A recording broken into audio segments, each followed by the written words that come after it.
Hello, स्वागत है आपका फ्री जीके के चैनल पे। मेरा नाम है किरण भावर।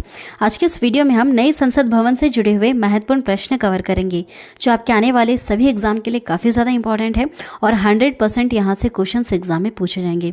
वीडियो को ध्यान से देखिएगा, ट्रेंडिंग टॉपिक है और काफ़ी ज़्यादा डिमांड में है। लास्ट में क्वेश्चन भी पूछा है मैंने आप सभी लोगों से, जिसका आंसर आपको कमेंट करके बताना है। शुरू करते हैं फर्स्ट क्वेश्चन से। भारत के नए संसद भवन का उद्घाटन कब किया गया? उत्तर होगा ऑप्शन सी वाला 28 मई को भारत के नए संसद भवन का उद्घाटन किया गया है, 28 मई 2023 को। नेक्स्ट है, भारत के नए संसद भवन का उद्घाटन 28 मई को किसके द्वारा किया गया? कौन है यह हमारे भारत देश के प्रधानमंत्री हैं नरेंद्र मोदी। इनके द्वारा नए संसद भवन का उद्घाटन 28 मई 2023 को किया गया। कहाँ पर किया गया है? नई दिल्ली में किया गया है। अगला देखिएगा, नए संसद भवन का वास्तुकार कौन है? यह सवाल एग्जाम में पूछा जाएगा। बताइए उत्तर क्या होगा? उत्तर होगा यहाँ पर ऑप्शन ए वाला बीमल पटेल। बीमल पटेल नए संसद भवन के वास्तुकार हैं। कुछ एक्स्ट्रा पॉइंट्स भी हम यहाँ पर कवर करेंगे। देखिए, नई संसद भवन का निर्माण टाटा प्रोजेक्ट ने किया है, जबकि इसके डिज़ाइन को अहमदाबाद की company HCP design and management private limited ने अंजाम दिया है। अगला सवाल है, नए भवन को बनाने में लगभग कितने करोड़ रुपए खर्च किए गए हैं? देखिए 1200 करोड़। कितने? 1200 करोड़ रुपए में बनकर तैयार हुआ है नया भवन हमारा। ठीक है, नया संसद भवन। यहाँ पर आप पीछे देख रहे होंगे, ये जो गोल आकार में बना हुआ है यह पुराना है। ये बना था 1921 में शुरू हो गया था इसका काम बनना और 1927 में यह बनकर तैयार हो गया था। ये पुराना वाला संसद भवन, इसको बनने में उस समय 83 लाख इतने रुपए का ही खर्च आया था। लेकिन अब जो बनाया गया है सन 2023 में जो बनकर तैयार हुआ है, इसको बनाने में 1200 करोड़ रुपए का खर्च आया है। चलिए नेक्स्ट है, नए भवन के लोकसभा चैम्बर में कितने सदस्यों के बैठने की क्षमता है? कितने इसमें बैठ सकते हैं? देखिए 888 सदस्य इसमें बैठ सकते हैं। इतने बैठ सकते हैं, याद रखिएगा, काफ़ी ज़्यादा इंपॉर्टेंट पॉइंट। एक्स्ट्रा पॉइंट्स यहाँ पर कवर करेंगे। नए भवन के लोकसभा चैम्बर में 888 सदस्य और राज्यसभा के चैम्बर में 384 सदस्य बैठ सकते हैं। दोनों सदनों की संयुक्त बैठक होने पर लोकसभा कक्ष में कुल 1280 सदस्यों के बैठने की व्यवस्था की गई है। बहुत ज़्यादा बड़ा बनाया गया है। नई संसद भवन की आधारशिला कब रखी गई थी? तो उत्तर होगा ऑप्शन ए वाला 10 सितंबर 2020 को नई संसद भवन की आधारशिला रखी गई थी। याद रखिएगा, इंपॉर्टेंट है। देखिए एक्स्ट्रा पॉइंट्स, पीएम मोदी ने 10 दिसंबर 2020 को नए भवन की आधारशिला रखी थी और 3 साल से कम समय में यह बनकर तैयार हो गया। ज़्यादा समय नहीं लगा, 3 साल में ही यह बनकर तैयार हो गया था। और जो पहले बनाया गया था, जो पुराना बनाया गया था, उसको बनने में करीबन 5 साल के आसपास का समय लगा था, है ना। ये देखिए, अगर हम वर्ग मीटर की हम बात करें कि कितने एरिया को घेर रहा है, तो 64,500 वर्ग मीटर में फैली ये 4 मंजिला इमारत है, जो किस शेप में बनी है, किस आकार में? त्रिकोणीय आकार की बनी हुई है। ठीक है, यह शेप भी आप याद रखिएगा। जो पुराना है वह गोल आकार में बना है, लेकिन जो अब नया बना है यह 4 मंजिल भी है और त्रिकोणीय आकार में बना हुआ है। चलिए अगला देखिएगा, संसद भवन में कितने प्रवेश द्वार हैं? कितने मुख्य प्रवेश द्वार है इसमें? तो 3 हैं। ठीक है, 3 है। तीनों का वैसे अलग अलग नाम है। देखिए आगे कवर करते हैं। इस इमारत के 3 मुख्य द्वार हैं। एक का नाम है ज्ञान द्वार, दूसरा है शक्ति द्वार और तीसरा है कर्म द्वार, है ना। ज्ञान, शक्ति, कर्म द्वार, ये 3 मुख्य इसके द्वार हैं। इसमें VIP सांसदों और आगंतुकों के लिए अलग अलग प्रवेश द्वार भी बनाए गए हैं। नेक्स्ट क्वेश्चन है, नई संसद में लोकसभा कक्ष की थीम क्या है? जैसे आप यहाँ पर डिज़ाइन देख रहे हैं, लोकसभा कक्ष और राज्यसभा कक्ष दोनों की थीम अलग अलग है।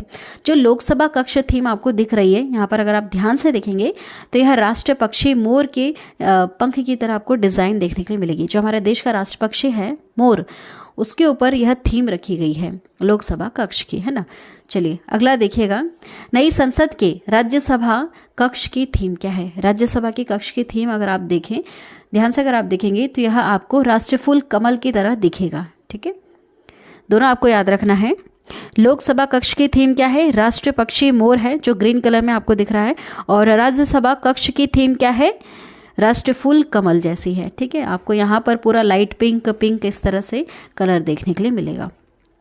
चलिए नेक्स्ट है, संसद भवन के उद्घाटन के उपलक्ष्य में कितने रुपए का एक विशेष सिक्का सिक्का जारी किया गया। सिक्का भी जारी किया गया है और डाक टिकट भी जारी की गई है, याद रखिएगा।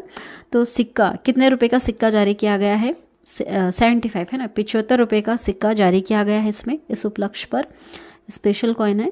देखिए, प्रधानमंत्री नरेंद्र मोदी ने रविवार 28 मई को नई संसद भवन का उद्घाटन किया। इस अवसर पर 75 रुपये का सिक्का और एक विशेष स्मारक का डाक टिकट भी जारी किया गया। दोनों पॉइंट आपको याद रखना है, काफ़ी ज़्यादा इंपॉर्टेंट है। नेक्स्ट क्वेश्चन है, नई संसद में ऐतिहासिक राजदंड सेंगोल को लोकसभा अध्यक्ष के आसन के समीप स्थापित किया गया। सेंगोल किसका प्रतीक होता है? यह काफ़ी ज़्यादा चर्चा का विषय है। देखिए, यह सत्ता हस्तांतरण का प्रतीक है, सत्ता हस्तांतरण का प्रतीक है। यहाँ पर कुछ एक्स्ट्रा पॉइंट्स हम कवर करेंगे। ब्रिटिश शासन से सत्ता हस्तांतरण के प्रतीक ऐतिहासिक सेंगोल को नई संसद भवन में स्थापित किया गया। देश के पहले प्रधानमंत्री जवाहरलाल नेहरू ने अंग्रेजों से सत्ता हस्तांतरण के प्रतीक के तौर पर सेंगोल को लिया था, जो लंबे समय से प्रयागराज के एक संग्रहालय में रखा हुआ था। सेंगोल एक ऐसा राजदंड है जिसे सत्ता पर अधिकार के प्रतीक के रूप में जाना जाता है। देखिए, जो देश के पहले प्रधानमंत्री हमारे पंडित जवाहरलाल नेहरू जी, जब उनको पता चला कि इस तरह की कोई प्रथा पहले के राजा महाराजा चलाया करते थे, जैसे चौल राजा थे ना, सम्राट वगैरह था, तब इस तरह की कोई प्रथा चला करती थी। एक राजा से जब सत्ता दूसरे राजा के हाथ में जाती थी तो सेंगोल को उनके हाथ में दिया जाता था। जब उनको यह प्रथा पता चली पंडित जवाहरलाल नेहरू को, तो इन्होंने तमिलनाडु से सेंगोल को मंगवाया और अंग्रेज़ों के हाथ में दिया ताकि वापस उनसे ले सके इस प्रतीक के रूप में, ताकि उनको यह एक तरह की वो बस प्रथा करना चाहते थे, यह प्रूफ करने के लिए कि अब ये जो सत्ता है ये अंग्रेज़ों के हाथ से हमारे हाथ में आ चुकी है। तब इसका प्रयोग किया गया था। उसके बाद तो इसको एक संग्रहालय में रख दिया। कौन से संग्रहालय में? प्रयागराज के संग्रहालय में रख दिया गया था। लेकिन अब जब ये नया संसद भवन बना है ना हमारा, तब यहाँ पर इसको वापस स्थापित किया गया, वापस यहाँ पर लाके रखा गया है, ठीक है, ताकि यह बताया जा सके कि अब सत्ता किनके हाथ में है। जो अभी सरकार बनी हुई हमारी, उनके हाथ में सत्ता है। बस ये चीज़ दिखाने के लिए अब यहाँ पर इसको रखा गया है ना। सेंगोल एक ऐसा राजदंड है जिसे सत्ता पर अधिकार के प्रतीक के रूप में जाना जाता है। ये मेन लाइन है, बस आपको यही याद रखना है। बाकी इसके पीछे की क्या स्टोरी है ये हमने कवर कर ली।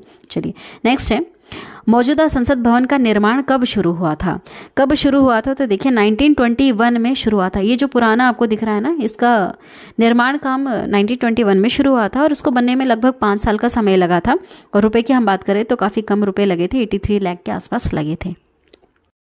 नेक्स्ट देखिएगा, कुछ एक्स्ट्रा पॉइंट्स हम यहाँ पर कवर करेंगे। मौजूदा संसद भवन का निर्माण 1921 में शुरू हुआ था और 1927 में बनकर यह तैयार हो गया था, जो लगभग 100 साल पुराना है। तो 100 साल पहले की जो टेक्नोलॉजी थी और जो अभी की जो टेक्नोलॉजीज है उसके अनुसार ये फिट नहीं बैठ रहा है, इसलिए भी नए भवन को बनाने की ज़रूरत पड़ी। देखिए 2026 के बाद परिसीमन की स्थिति में लोकसभा सीटों की संख्या बढ़ सकती है, क्योंकि सीटों की संख्या बढ़ाने पर लगी पाबंदी सन 2026 में समाप्त हो जाएगी। देखिए इस लाइन को समझना बहुत ज़्यादा ज़रूरी है। अभी जो सीटें हमारे पास चल रही हैं, लोकसभा की जो सीटें हैं, राज्यसभा की जो सीटें हैं, यह पहले के अनुसार चल रही है। पहले की जो जनसंख्या थी उनके कैलकुलेशन के आधार पर ही चल रही है। लेकिन सन 2026 तक एक डेडलाइन दे रखी है कि उसके बाद जो पॉपुलेशंस होगी, हमारे देश की जो पॉपुलेशन होगी ना, उसके अनुसार लोकसभा की सीटें और राज्यसभा की सीटें तय करेंगे।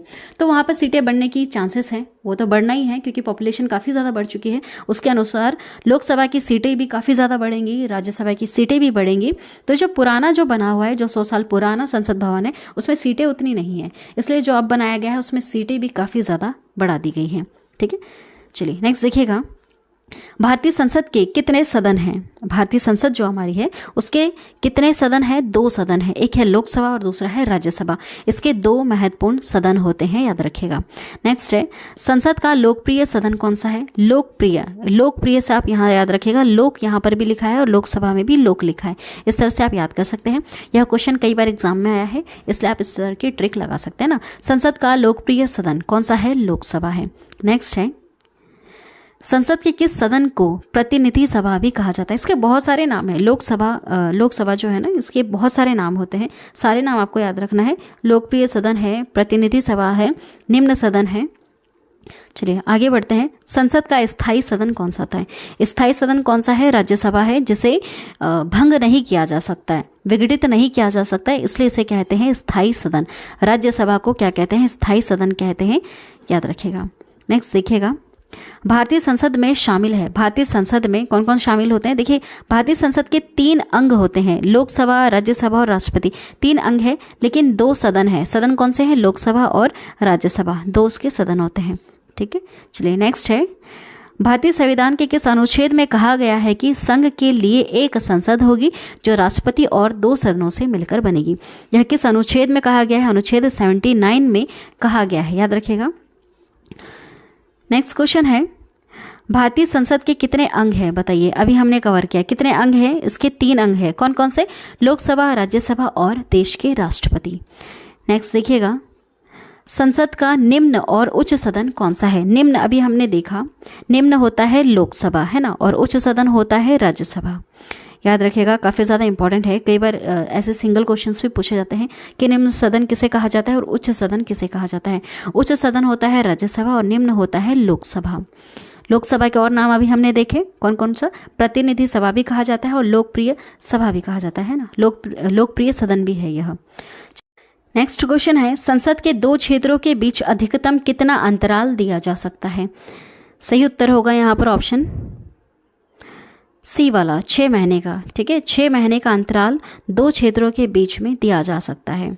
अगला है, संसद के कितने सत्र होते हैं? याद रखिएगा, संसद के बजट सत्र, मानसून सत्र, शीतकालीन सत्र, ये सभी इसके सत्र हैं।